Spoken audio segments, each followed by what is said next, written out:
শুভ সকাল। আজ 20শে মাঘ 1431, ইংরাজির 3রা ফেব্রুয়ারি 2025। 1855 সালে হাওড়া থেকে বর্ধমান রেলপথের আনুষ্ঠানিক উদ্বোধন করেন লর্ড ডালহৌসি। হেমেন্দ্রপ্রসাদ ঘোষ ও পাঁচকড়ি বন্দ্যোপাধ্যায়ের সম্পাদনায় বসুমতী পত্রিকা প্রকাশ হয় 3রা ফেব্রুয়ারি 1927।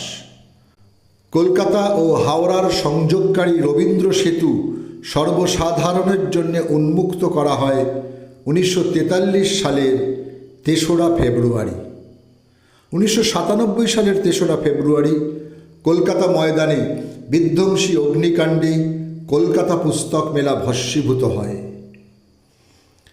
3রা ফেব্রুয়ারি 1873 কলকাতার জোড়াবাগানে জন্মগ্রহণ করেন ভারতের স্বাধীনতা আন্দোলনকারী বাঙালি বিপ্লবী অতীন্দ্রনাথ বসু।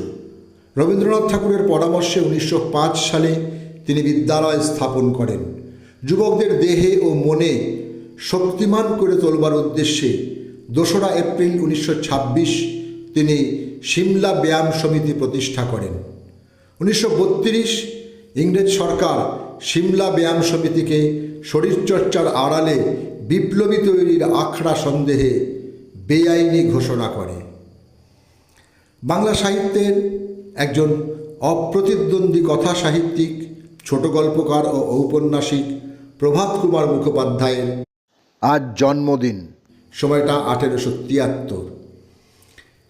এক চিঠিতে রবীন্দ্রনাথ ঠাকুর লিখেছিলেন, তোমার গল্পগুলি ভারী ভালো, হাসির হাওয়ায় কল্পনার ঝোঁকের পালের ওপর পাল তুলিয়া হু হু করিয়া ছুটিয়া চলিতেছে।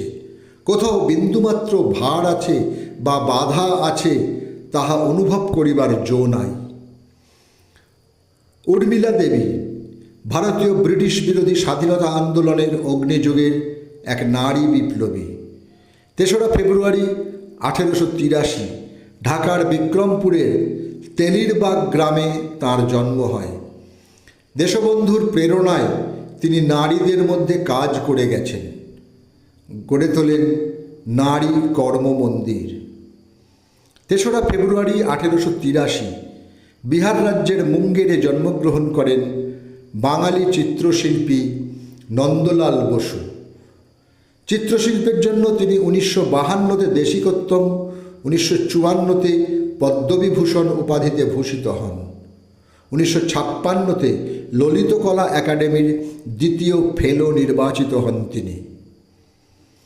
1909-এর 3রা ফেব্রুয়ারি বর্তমান বাংলাদেশের খুলনায় জন্মগ্রহণ করেন ভারতীয় মহিলা স্বাধীনতা সংগ্রামী সুহাসিনী গঙ্গোপাধ্যায়।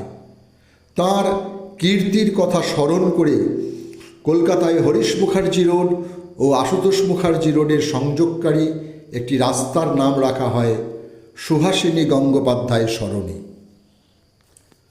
পরাধীন ভারতবর্ষের নমস্য বিপ্লবী ভবানীপ্রসাদ ভট্টাচার্যের আজ মৃত্যুদিন। সময়টা 1935। অগ্নিযুগের সেই স্বল্পায়ু বিপ্লবীরা সমস্ত কিছু বিলিয়ে দিয়েছেন ফাঁসির মঞ্চে। তাঁর কথায়, জীবনের মূল্য আয়ুতে নয়, কল্যাণপূর্ত কর্মে। তাঁর স্মৃতিতে নামাঙ্কিত হয় কলকাতার আলিপুরের ভবানী ভবন। জিতেন ঘোষ ছিলেন একজন সশস্ত্র বিপ্লববাদী, কমিউনিস্ট নেতা, লেখক ও মুক্তিযোদ্ধা।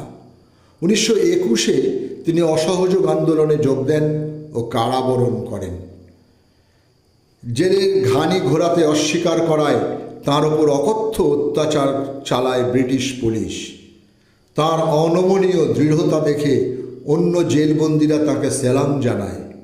1975-এ শেখ মুজিবুর রহমানের খুন হলে তিনি গোপনে কলকাতায় চলে আসেন। 3রা ফেব্রুয়ারি 1976 কলকাতায় এক পথ দুর্ঘটনায় তাঁর মৃত্যু হয়। বিখ্যাত তবলাবাদক ওস্তাদ আল্লাহ রাখার আজ মৃত্যুদিন। 3রা ফেব্রুয়ারি 2000 তিনি ইহলোক ত্যাগ করেন। তাঁর সুযোগ্য পুত্র হলেন ওস্তাদ জাকির হোসেন। সকলকেই আমার আনত প্রণাম।